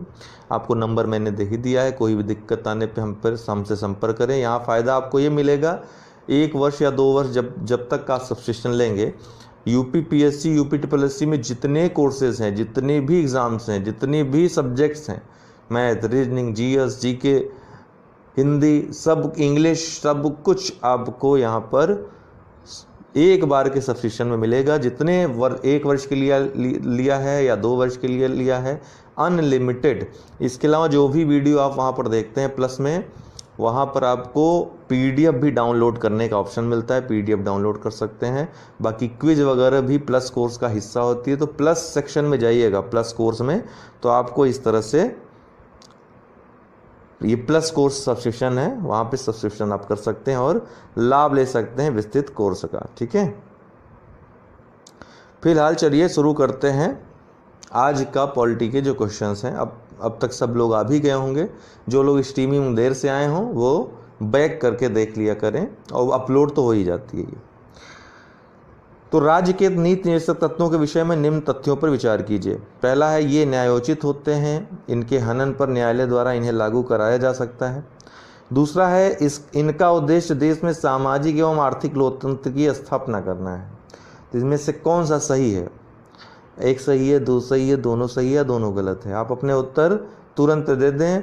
लाइव में ज़्यादा मैं आपको समय देता हूँ, इसमें कम दूंगा। तो इसका जो उत्तर हो जाएगा केवल 2 सही है, क्योंकि ये न्यायोचित नहीं होते। न्यायोचित मतलब इनको लागू करवाने के लिए न्यायालय नहीं जाया जा सकता, प्रवर्तनीय नहीं है, ठीक। और बाकी दूसरा सामाजिक एवं आर्थिक लोकतंत्र की स्थापना करते हैं। नीति निर्देशक, ये निर्देशक सिद्धांतों के रूप में, अर्थात राज्य अगर कोई कार्य करेगा, कोई योजना बनाए, कोई नियम बनाए, तो इनसे निर्देश ले, इसलिए नीति निर्देशक तत्व बनाए गए हैं, ठीक है। तो केवल 2 इसका सही होगा। अगला है क्षेत्रीय परिषदों के विषय में निम्न कथनों पर विचार कीजिए। क्षेत्रीय परिषदें सांविधिक निकाय हैं। इस कानून ने देश को 4 क्षेत्रों में विभाजित किया है। केंद्र सरकार का गृह मंत्री सभी क्षेत्रीय परिषदों का पदेन अध्यक्ष होता है। तो इसका जो है दोस्तों, क्षेत्रीय परिषदें सांविधिक निकाय, देखिए ये शब्द देखिएगा, सांविधिक है, संवैधानिक नहीं है। संवैधानिक निकाय वो निकाय होते हैं जिनका वर्णन संविधान में होता है, किसी अनुच्छेद में होता है वर्णन, तो संवैधानिक निकाय हो जाएंगे। लेकिन यहाँ पे सांविधिक निकाय लिखा हो, अर्थात इनका विधि द्वारा कानून बना करके निर्माण किया गया है। तो क्षेत्रीय परिषदें सांविधिक निकाय है, बिल्कुल सही है। इसका गठन जो है संसद के अधिनियम द्वारा, राज्य पुनर्गठन अधिनियम 1956 के द्वारा किया गया था, और 4 क्षेत्रों में नहीं बल्कि 5 क्षेत्रों में विभाजित किया गया था, ठीक है। 5 क्षेत्रीय परिषदें बनाई गई थी, और गृह मंत्री क्षेत्रीय परिषदों का अध्यक्ष होता है। और प्रत्येक राज्य के मुख्यमंत्री जो होते हैं, जो इस क्षेत्रीय परिषद में शामिल होते हैं राज्य, क्रमानुसार 1 वर्ष की अवधि के लिए परिषद के उपाध्यक्ष के रूप में कार्य करते हैं। बाद में एक और क्षेत्रीय परिषद बनाया गया, पूर्वोत्तर परिषद अधिनियम 1971 के द्वारा वो बनाया गया था, पूर्वोत्तर परिषद, न कि इस अधिनियम के अधीन, ठीक। तो इसका जो है केवल 1 और 3 सही हो जाएगा, दूसरा गलत हो जाएगा।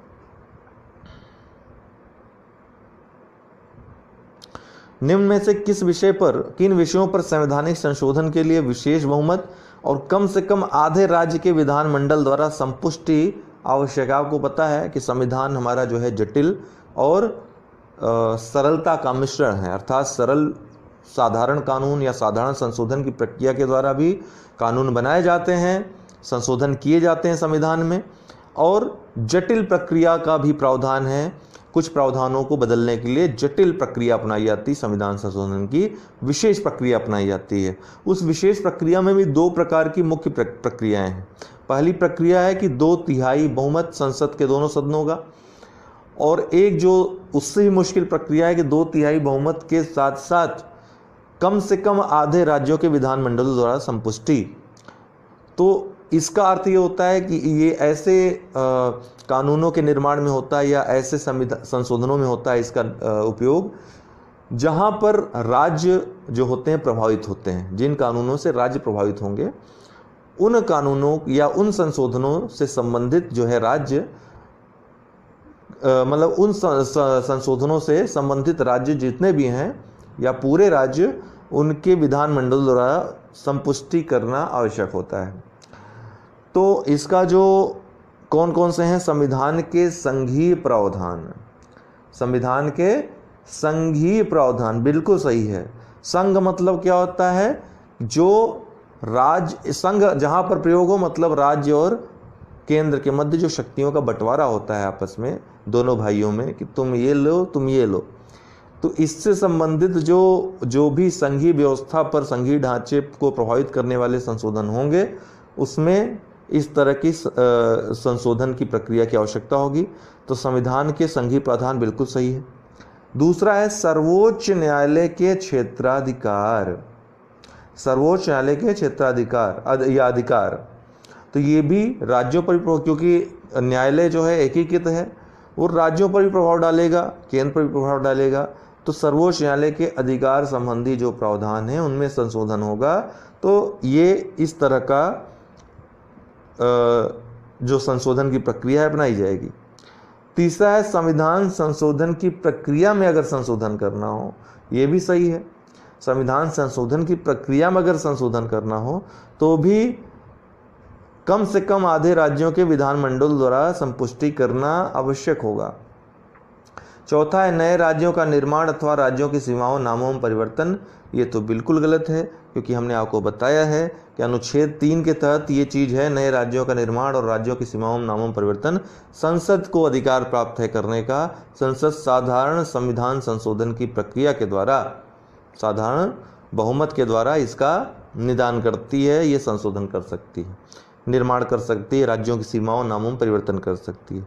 तो ये उत्तर चुनना आपके लिए आसान हो जाता ऑप्शन से ही, क्योंकि चौथा गलत हो जाता तो 1 2 3 ही सही होते। तो इसका जो है ए इसका उत्तर है।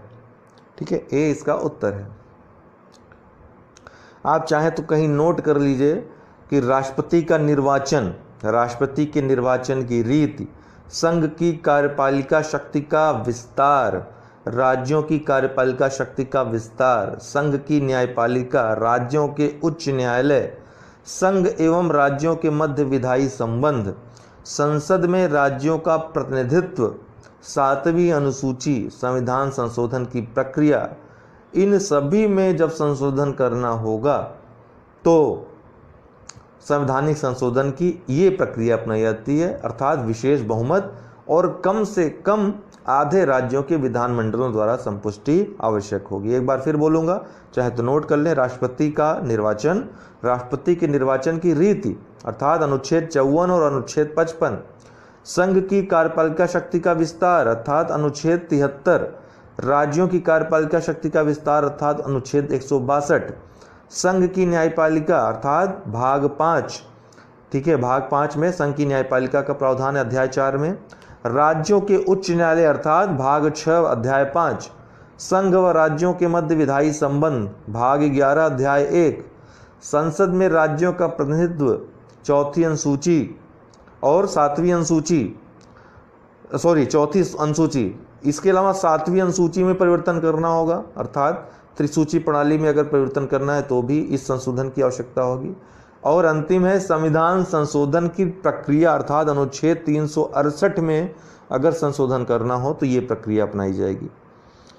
महत्वपूर्ण है, इसको आप एक जगह नोट करके रखें।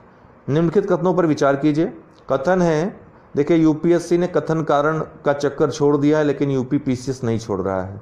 कथन कारण के सवाल ज़्यादातर आयोग देखेंगे आप, वो अपनी ही चलाता है, आप कितना ही विवेक लगा लीजिए। कुछ प्रश्न तो एकदम सही, एकदम साफ साफ होते हैं, उसमें तो आयोग भी नतमस्तक रहेगा, मानेगा इस चीज़ को। लेकिन कुछ ऐसे प्रश्न होते हैं जहाँ पे ये निर्धारित नहीं किया जा सकता है कि कथन कारण सही है और कारण एक मतलब कथन की सही व्याख्या करता है अथवा नहीं करता है, लेकिन आयोग के ऊपर है माने न माने, जैसा कि आपने 2019 में देखा, मनमानी एकदम से। तो इस तरह के प्रश्नों को पूछना बंद कर देना चाहिए या फिर स्पष्ट होना चाहिए। जहाँ पर अंतर निर्धारित चीज़ें आ जाती हैं वहाँ पर चीज़ें गलत होनी शुरू। इसलिए आपसे मेरा यह कहना रहेगा कि यदि स्पष्ट न हो तो ऐसे प्रश्नों को सॉल्व न करें, अगर ज़रूरत बहुत ज़्यादा ज़रूरत न हो तो।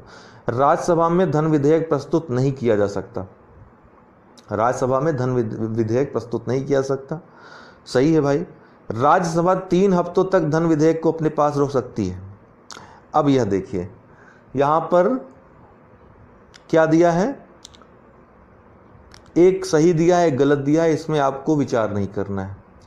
अर्थात ए सही है, आर गलत है। तो जब ऐसा आ जाए तो फिर ए और बी जो अर्थात स्पष्टीकरण कोई मतलब ही नहीं रह जाएगा। तो ऐसे प्रश्नों को आपको तुरंत हल कर देना है। तो राज्यसभा 3 हफ्तों तक नहीं, फिर तो केवल 14 दिन तक रख सकती है, 3 हफ्ते नहीं, 2 हफ्ते। तो इसका जो है ए सही हो जाएगा, आर गलत हो जाएगा, सी इसका उत्तर हो जाएगा।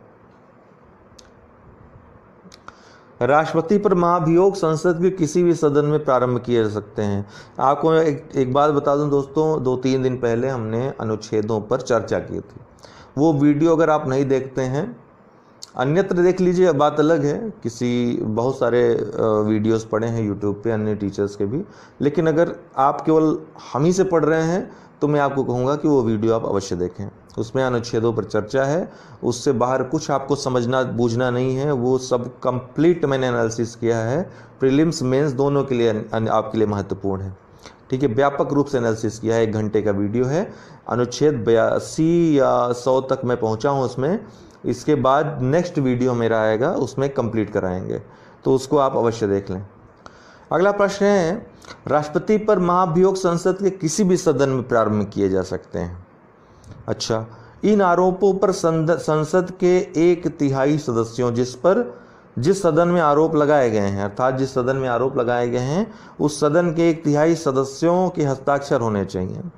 बताइए भैया, बहुत बढ़िया प्रश्न है ये। तो राष्ट्रपति पर महाभियोग किसमें दिया है? अनुच्छेद 61 में दिया है, आर्टिकल 61 में महाभियोग की प्रक्रिया दी है कि राष्ट्रपति पर महाभियोग चलाने की प्रक्रिया क्या होगी। यह प्रक्रिया संसद द्वारा चलाई जाने वाली अर्ध न्यायिक प्रक्रिया है, ये जान लीजिए आप, जो राष्ट्रपति द्वारा संविधान के अतिक्रमण किए जाने पर चलाया जाता है। संविधान के अतिक्रमण के आधार पर चलाया जाता है, बड़ी जटिल प्रक्रिया है ये, ठीक है। तो इन आरोपों पर सदन के 1/3 सदस्यों, तो ये दोस्तों ये सही है स्टेटमेंट, किसी भी सदन में प्रारंभ किए जा सकते हैं। और इन आरोपों पर सदन के 1/3 सदस्यों के हस्ताक्षर होना चाहिए, ये गलत है, बल्कि 1/4 सदस्य, जिस सदन द्वारा ये आरोप लगाया गया है कि संविधान का अतिक्रमण किया है, महाभियोग लाया जाता है, उस सदन के 1/4 जो सदस्य हैं उनके हस्ताक्षर ऐसे प्रस्ताव पे होने चाहिए, ठीक है ना। तो पहला जो है सही है, दूसरा गलत है, केवल ए इसका उत्तर हो जाएगा। एक बात ध्यान देने वाली बात है दोस्तों यहाँ पे कि राष्ट्रपति के चुनाव में कौन भाग लेता है पता है आपको? राष्ट्रपति का जो चुनाव होता है उसमें संसद के दोनों सदनों के निर्वाचित सदस्य, याद रखिएगा, संसद के दोनों सदनों के निर्वाचित सदस्य जिनका निर्वाचन हुआ है, मनोनीत सदस्य नहीं भाग लेते हैं। दूसरी बात है, विधान सभाओं के, विधान परिषद नहीं शामिल होती, विधान सभाओं के निर्वाचित सदस्य और दिल्ली और जो पांडिचेरी या पुदुचेरी है उसकी विधानसभाओं के निर्वाचित सदस्य इसमें भाग लेते हैं।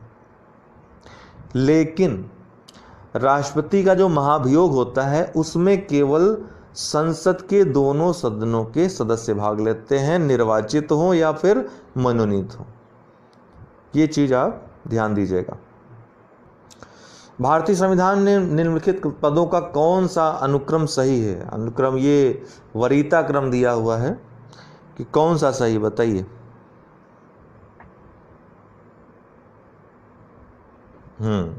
अब बताएं।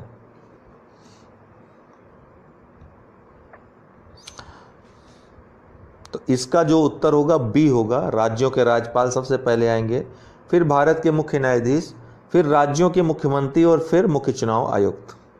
आपको मैं पूरा वरीयता क्रम बता देता हूं।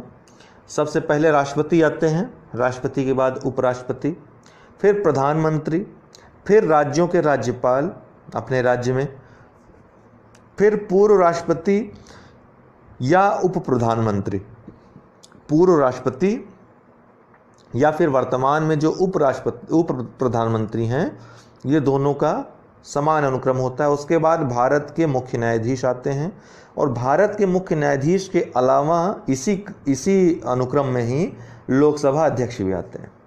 फिर केंद्र के कैबिनेट मंत्री, उनके ही समकक्ष राज्यों के मुख्यमंत्री, उनके ही समकक्ष लोकसभा व राज्यसभा के विपक्षी नेता और उनके ही समकक्ष पूर्व प्रधानमंत्री।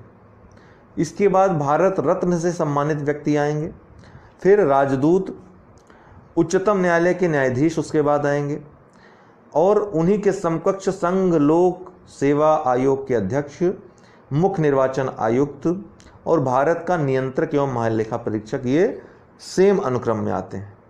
उच्चतम न्यायालय के न्यायाधीश, संघ लोक सेवा आयोग के अध्यक्ष, मुख्य निर्वाचन आयुक्त, भारत का नियंत्रक महालेखा परीक्षक। फिलहाल इस प्रश्न में राज्यों के राज्यपाल सबसे पहले, फिर भारत का मुख्य न्यायाधीश, फिर राज्यों के मुख्यमंत्री, फिर मुख्य चुनाव आयुक्त। बी इसका उत्तर होगा। भारतीय संघवाद को सहकारी संघवाद किसने कहा है? सहकारी संघवाद किसने कहा है? ऑस्टिन ने कहा है। सहकारी संघवाद क्या होता है? सहकारी मतलब सहयोगवादी और संघवाद मतलब, अर्थात संघवाद जहां राज्यों और केंद्रों में शक्तियों का बंटवारा हो। तो भारत में सहकारी संघवाद अर्थात राज्य ऐसा कार्य करता है कि केंद्र की अर्थात संघ अर्थात मजबूत हो, केंद्र हमारा मजबूत हो। राज्य ऐसे कार्य करते हैं कि देश मजबूत हो, केंद्र मजबूत हो, केंद्र की मजबूती के लिए कार्य करते हैं। तो यहाँ सहकारी संघवाद पाया जाता है, ऐसा कहना है किसका? ऑस्टिन का। ए इसका उत्तर होगा। अगला ये अनुच्छेद सूची फर्स्ट है, सूची सेकंड है, इसको मिलान करना है आपको। 1 2 3 4 में आपको तुरंत उत्तर दे देना है पॉज करके वीडियो को। फिलहाल अब मैं आपको बता रहा हूँ अनुच्छेद 51 जो है ये भारत की विदेश नीति, ठीक है, भारत की जो विदेश नीति है अनुच्छेद 51 में इसका वर्णन है। अंतर्राष्ट्रीय शांति और सुरक्षा, और किसमें है, भाग 4 में, नीति निश्चित तत्वों में। अनुच्छेद 44 ये भी नीति निश्चित तत्व है, नागरिकों के लिए समान सिविल संहिता, ठीक है, कॉमन सिविल कोड की बात करता है। अनुच्छेद 110 क्या है, धन विधेयक की परिभाषा देता है, सही है। अनुच्छेद 127 क्या है, तदर्थ न्यायाधीशों की नियुक्ति करता है। तो 1 2 3 4 ही इसका क्रम हो जाएगा, 1 2 3 4 ए इसका उत्तर हो जाएगा। केंद्रीय सतर्कता आयोग के बारे में कौन सा कथन सत्य है? इसकी स्थापना 1964 में हुई, यह एक संवैधानिक निकाय है, इसके कार्य परामर्शी हैं। तो इसका क्या उत्तर होगा? इसके तीनों ही सही होंगे। इसकी स्थापना 1964 में हुई थी, संथानम समिति की सिफारिश पर हुई थी, और सांविधिक निकाय है, अर्थात इसके लिए कानून 2003 में संसद द्वारा कानून पारित करके इसको सांविधिक निकाय बना दिया गया। तो सांविधिक निकाय है, संवैधानिक नहीं है, ध्यान रखिएगा। इसके कार्य परामर्शी हैं, ये भी सही है, परामर्शी कार्य हैं। केंद्रीय सतर्कता आयोग केंद्र सरकार के अंतर्गत सभी सतर्कतागत जो गतिविधियां हैं उसकी निगरानी करता है, और केंद्रीय सरकारी जो कर्मचारी हैं और जो प्राधिकरण संगठन में कार्य करता है उनसे संबंधित जो है योजना बनाना, निष्पादन करना, सतर्कता संबंधी योजना बनाना, निष्पादन करना, समीक्षा और सुधार करने हेतु सलाह भी देता है, निगरानी भी रखता है, और सतर्कता या निगरानी संबंधी योजना बनाना, निष्पादन करना, समीक्षा सुधार करने हेतु सलाह भी देता है। तो परामर्शदात्री जो है निकाय है, इसको दांडिक अधिकार नहीं मिले हुए, तो 1 2 3 इसका सही उत्तर है।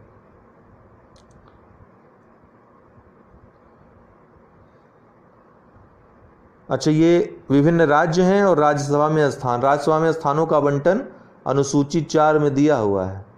तो ये राज्य उत्तर प्रदेश आपका भी राज्य इसमें सम्मिलित है। तो बताएं इसका कौन सा उत्तर होगा? शायद ऑप्शन देखने के बाद आपके लिए आसान हो जाए।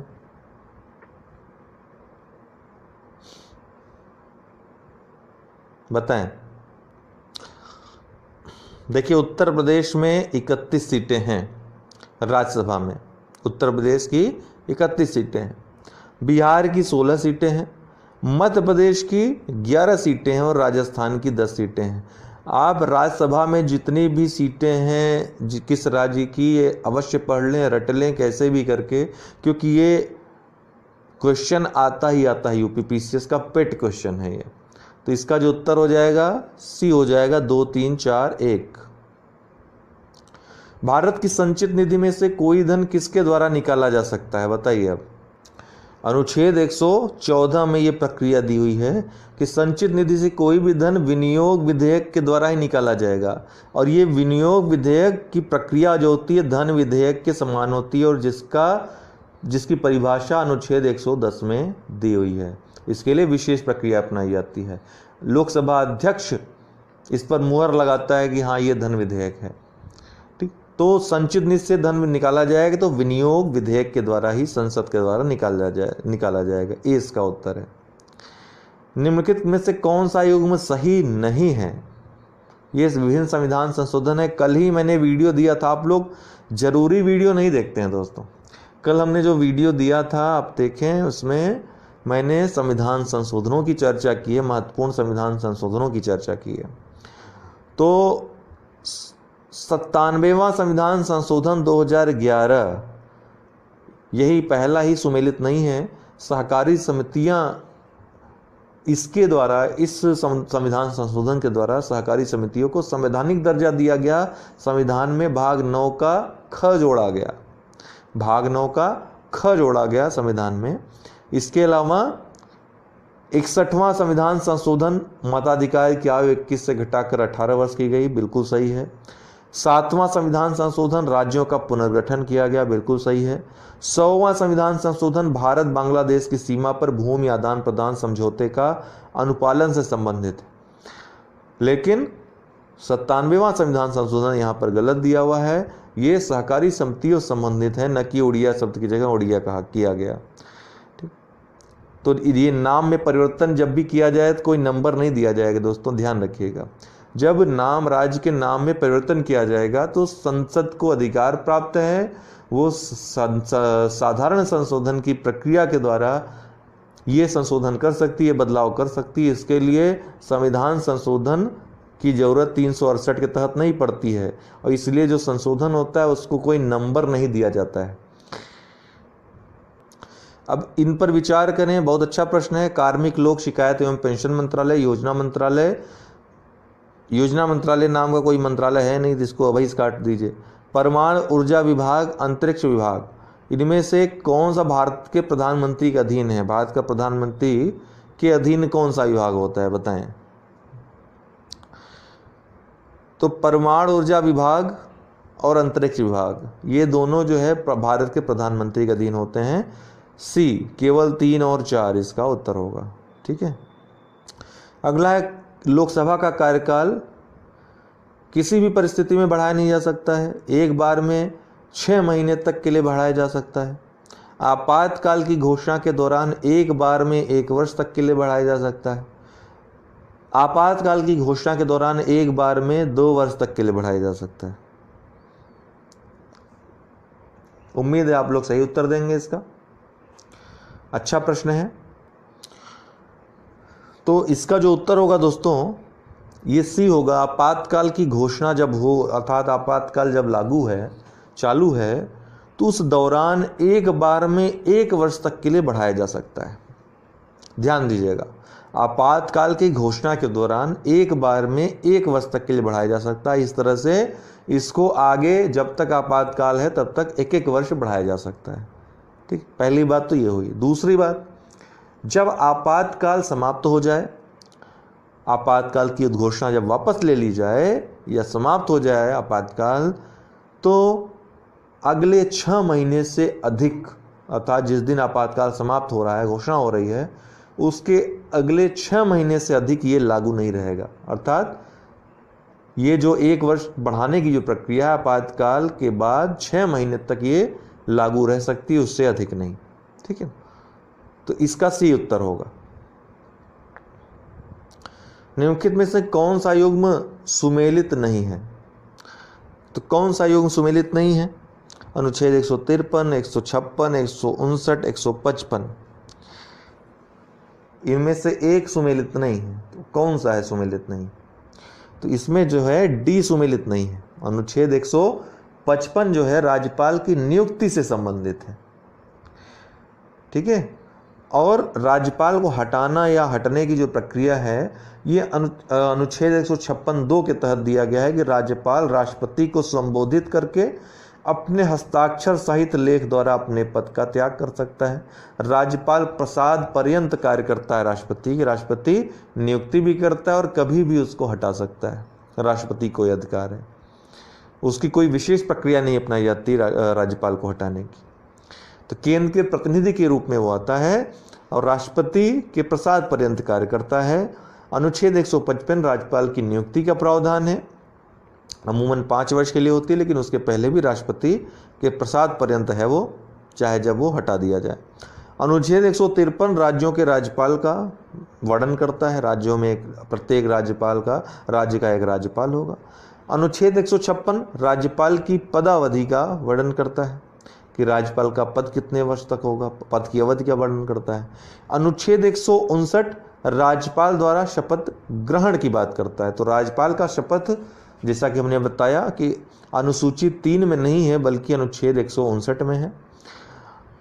अनुच्छेद 156 में ही राज्यपाल की पदावधि का चर्चा है कि राज्यपाल की पदावधि अमूमन 5 वर्ष के लिए होगी, लेकिन राष्ट्रपति को संबोधित कर अपने हस्ताक्षर सहित लेख द्वारा उसके पहले भी जब चाहे पद त्याग कर सकता है, कोई बात नहीं रखा है उसको। अगला महत्वपूर्ण प्रश्न जो बहुत ज़्यादा आता है आपकी परीक्षा में, ये स्थानीय स्वशासन से संबंधित समितियां हैं, पंचायतों के लिए बनाई गई समितियां हैं। आपको पता है कि अनुच्छेद 40 में नीति निदेशक तत्वों के अंतर्गत ग्राम पंचायतों के गठन का निर्देश दिया गया है राज्यों को। तो उससे संबंधित सरकारों द्वारा समितियां बनाई गई। बलवंत राय मेहता समिति 1957 में बनाई गई इससे संबंधित। ये क्रम से याद रखिएगा, क्रम से भी आता है। तो बलवंत राय मेहता समिति 1957 बनाई गई। इसने त्रिस्तरीय जो वर्तमान में व्यवस्था है, ग्राम पंचायत, क्षेत्र पंचायत या क्षेत्र समिति और जिला पंचायत, इसका इसने सुझाव दिया था। 1959 में राजस्थान के नागौर जिले में पंचायत व्यवस्था शुरू हुई, लेकिन तब पंचायतों को संवैधानिक दर्जा नहीं दिया गया था और पंचायतें उतनी ज़्यादा प्रभावी नहीं हो रही थी। उसके बाद अशोक मेहता समिति बनाई गई। अशोक मेहता समिति 1979 में नहीं बल्कि 1977 में बनाई गई थी। तो यही गलत है, पूछा सुमेलित नहीं ना, तो यही सुमेलित नहीं है। इसने द्विस्तरीय व्यवस्था की बात की, अर्थात ग्राम स्तर पे और जिला स्तर पे, क्षेत्रीय स्तर पे इसने नहीं सुझाव दिया था 1977 में। उसके बाद GVK राव समिति बनी 1985 में और LM सिंघवी समिति बनी 1986 में। LM सिंघवी समिति की ये महत्वपूर्ण भूमिका रही। इसने संवैधानिक दर्जा देने की बात कही थी और बहुत ही असरदार तरीके से कही थी। और उसके बाद 73वां संविधान संशोधन 1992 के अंतर्गत अनुच्छेद 9 जोड़ा गया भारतीय संविधान में और पंचायतों को संवैधानिक दर्जा दिया गया। इसके अलावा अनुसूची 11 जोड़ी गई जिसमें पंचायतों के विषय के संदर्भ में है। तो ये जो क्रम होगा इस क्रमवार याद रखिएगा। 1957 में बलवंत राव मेहता, अशोक मेहता 1977, GVK राव 77 कर लीजिए, GVK राव 1985 और LM सिंघवी 1986। तो उम्मीद है दोस्तों आपको वीडियो पसंद आया होगा। वीडियो पसंद आया तो लाइक करें, शेयर करें और कोई भी वीडियो मिस मत करिए। बहुत छोटे छोटे वीडियो लाता हूँ, टू द पॉइंट लाता हूँ, आपकी परीक्षा के लिए जो महत्वपूर्ण है वही लाते हैं। तो ये आप अवश्य देखें। बहुत बहुत धन्यवाद।